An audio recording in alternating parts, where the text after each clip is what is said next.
superstars titles, people don't necessarily agree with someone like Jack Swagger being U.S. champion, so they stop watching the product until one of their favorites capture a championship. Like for me, I can relate to a lot of you fans because I like seeing people like Christian being Intercontinental Champion. I know we can't have that 6 months out of a 12-month year, so I don't generally watch WWE as much as I did back in the 90s when people like Christian were winning championships all the time, because I'm a diehard fan of legends. Shoot me if you like, criticize me if you want, but that's how I feel about the wrestling industry. You can't always rely on, legends to come in and fill voids that are being left vacant and room for improvement by new talent and stars.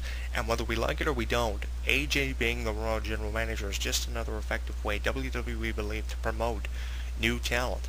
I think the most effective way to promote someone like AJ is, even with it being obvious of her being Divas Champion at some point in her career, the more effective way to promote AJ, now looking back at her run as Raw General Manager, even with how fun it's been, would have been to give her the Divas Championship, even with the Divas division needing her not as much as she needs the Divas division.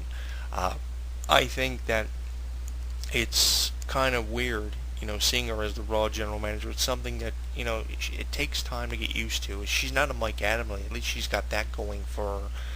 But I really think that she's not used to being Raw General Manager. I think she feels pressured, and I think that WWE are realizing and really regretting, reaching a point of regret, having her be the Raw General Manager. And the longest I see this lasting is probably another month and a half before someone else is appointed as either the full-time Raw General Manager, or if they want to keep AJ as the Raw General Manager, they'll have a co-General Manager come in, similar to how they had Stone Cold come in to be the co-General Manager with Eric Bischoff for several months before he left again.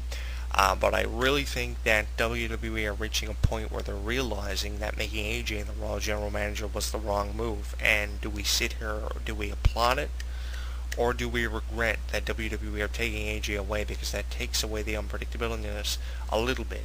The unpredictability will still be there if she's promoted as a unstable wrestler on the active roster who eventually goes on to capture the Divas Championship. We could look at it in the way of they're having her be the next Karma, only a smaller version of her, because Karma was released here recently, so they're making AJ out to be ludicrous.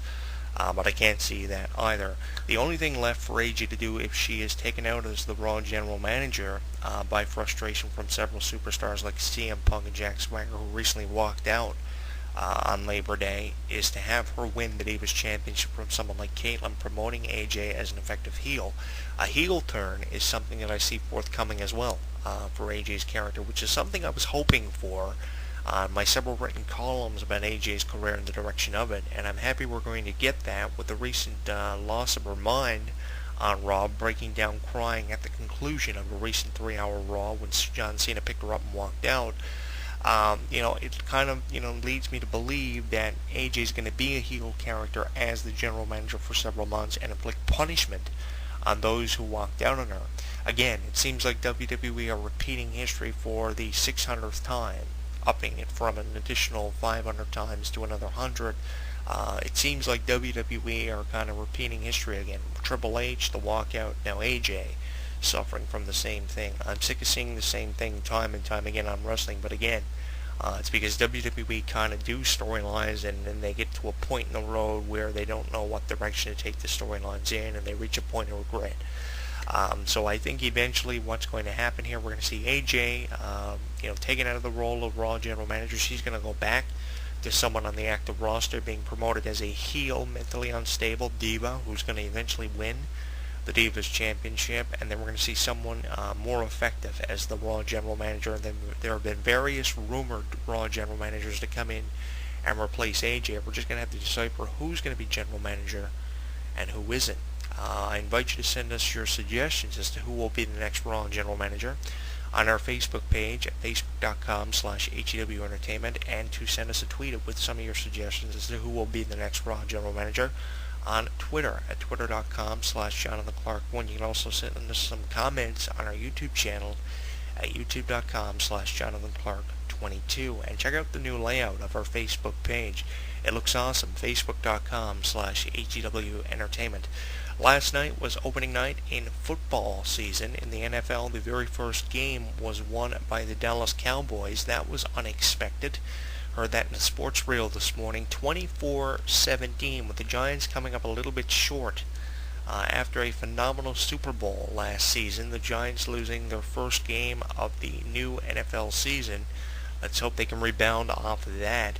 And I made an inaccurate statement here several weeks ago on the program. I stated that Victorious was going back to prime time on YTV in Canada 4 nights a week at 7 Eastern time, at 8:30 Eastern time. That was an inaccurate statement. Rather than being on 4 nights a week, they are on 3. They are on Monday at 8:30 Eastern. They are on again Friday at 7 Eastern, and they are on again between, I think, 11 and 11:30 on Sunday mornings. So you're going to have to take the time to check your local cable or satellite provider listings for time and availability on how you can catch Victorious guaranteeably 3 nights out of a week on a 7-day-a-week basis on YTV. So I do apologize for making that inaccurate statement. Again, I stated Victorious was on 4 nights a week at 8:30 Eastern Time on YTV Monday through Thursday. They are not. They are on Monday at 8:30 Eastern. They are on again Friday at 7 Eastern, and they are on again Sunday between 11 and 11:30 on Sunday morning, with programming lineups varying on Sunday. So check your local cable or satellite provider listings for time and availability on how you can catch Victorious. And Night of Champions is coming up on the 16th of September. It's going to be a whole lot of fun seeing that one. We're going to see the WWE Championship on the line. CM Punk will take on John Cena for the WWE Championship in the match that will define John Cena's legacy.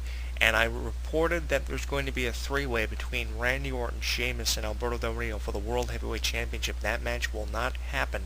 It's going to be happening on the SmackDown Live events. Very disappointed we're not going to be getting that one between Randy Orton, Sheamus, and Alberto Del Rio for the World Championship, with several triple threat matches for the world title being promoted for Canadian tours. We're not going to get it on television because I really wanted to see the same match promoted on television that was being promoted for touring. Rather than getting the triple threat match between Randy Orton, Alberto Del Rio, and Sheamus for the title for the first time ever, we'll get a third meeting for the world title on September the 16th between world champion Sheamus as he defends the championship against Alberto Del Rio and looks to successfully retain it for the third time, going back as far as Money in the Bank. Night of Champions will come your way on the 16th of September. We'll be offering live pay-per-view play-by-play on our website, a downloadable video, images, and RSS news feed results. So make sure you check all that out. Results from the show will also be tweeted on our Twitter and Facebook pages. In addition to that, we're going to have even more coverage than ever before.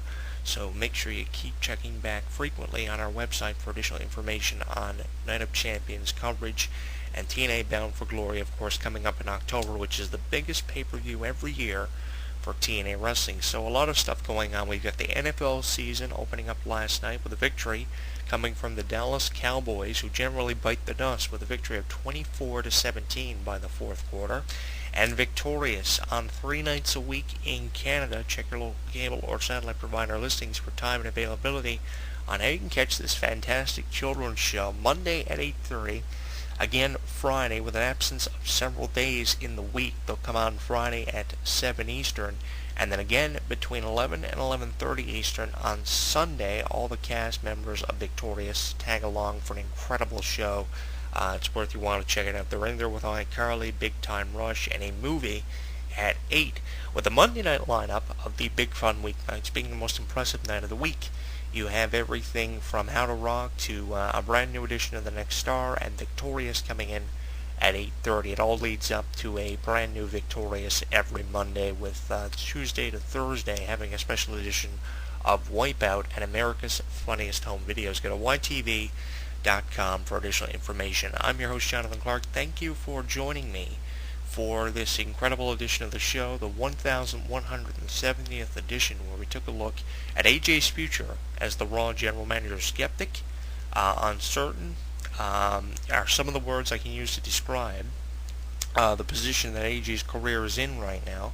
She's definitely still the most unpredictable diva in the WWE, but is she the most unpredictable diva in a good way? We're going to have to wait to find out. I'm Jonathan Clarke, and I will see you next week. Follow me on Twitter and join the conversation happening on my Facebook page.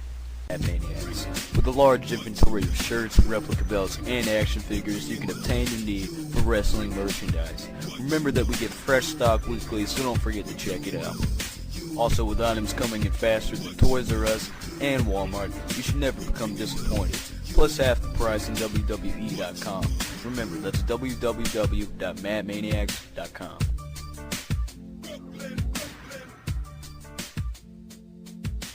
Madmaniacs.com. The irresistible Doc Young. Booyah! The legendary Les Thatcher. Brilliant! The award-winning show taking the internet by storm. Wrestling Weekly. Oh, great Odin Raven! Every Tuesday night at 8 p.m. Eastern, 1 a.m. GMT on WrestlingWeekly.com and WrestlingRadioNetwork.com. What triggers the attention of a pro wrestling fan? Is it the overall ability of the superstar? Is it the angles with a mixture of drama? What drives the fans wanting to learn more about this pastime? When it reaches a boiling point and you know you're hooked on the thrill, it's no longer considered just a passion. It's an obsession.